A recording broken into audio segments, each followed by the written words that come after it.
Assalamualaikum, halo sahabat, bertemu kembali dengan saya, Dr. Yan. Hari ini kita membahas, menjawab pertanyaan dari viewer kita, Ibu Kusumetiarsih dari Magetan.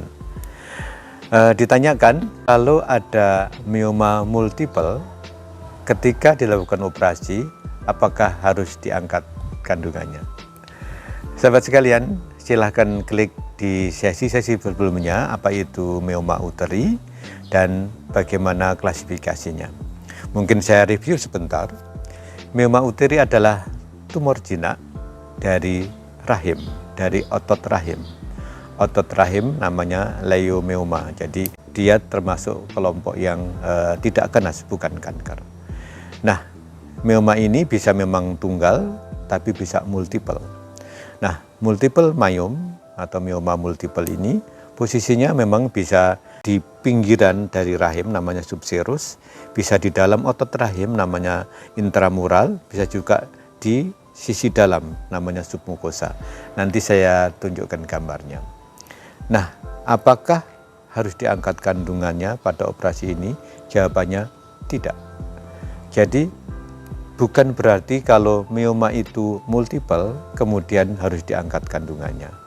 Bahkan banyak dari kelompok ini yang bisa dipreservasi atau dipertahankan rahimnya dan hanya diambil miomnya. Nah, sahabat sekalian, saat ini ada teknik operasi pengambilan miom namanya bloodless myomectomy.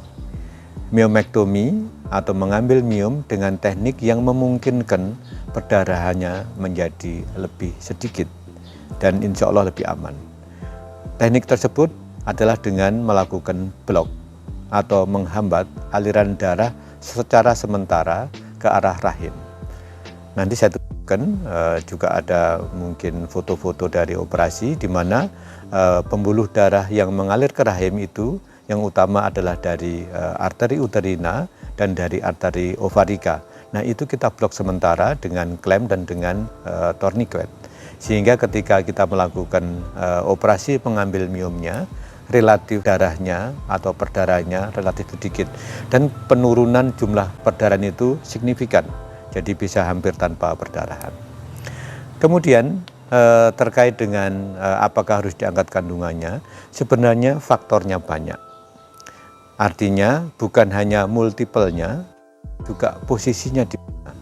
Apakah di fundus atau bagian rahim bagian atas, apakah di korpus di bagian badannya, apakah di daerah serviks.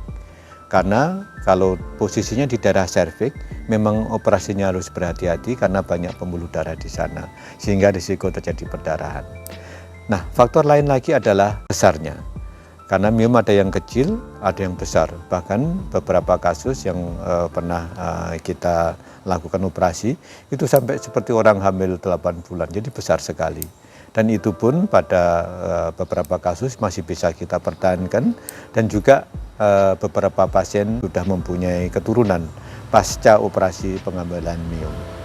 Jadi jawabannya adalah tergantung dari deskripsi temuan parameter-parameter dari miom tersebut.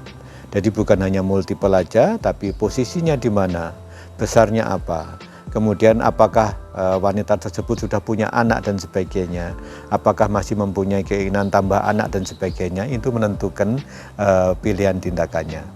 Tapi secara umum memang dengan teknik operasi yang baik dan hati-hati, sebagian besar mioma uteri bisa dipreservasi, hanya diambil miomnya tok, tapi dipertahankan rahimnya. Jadi demikian Ibu tadi yang menyampaikan pertanyaan, semoga deskripsi singkat ini memberikan pemahaman yang lebih baik. Demikian, take care, stay healthy, see you tomorrow.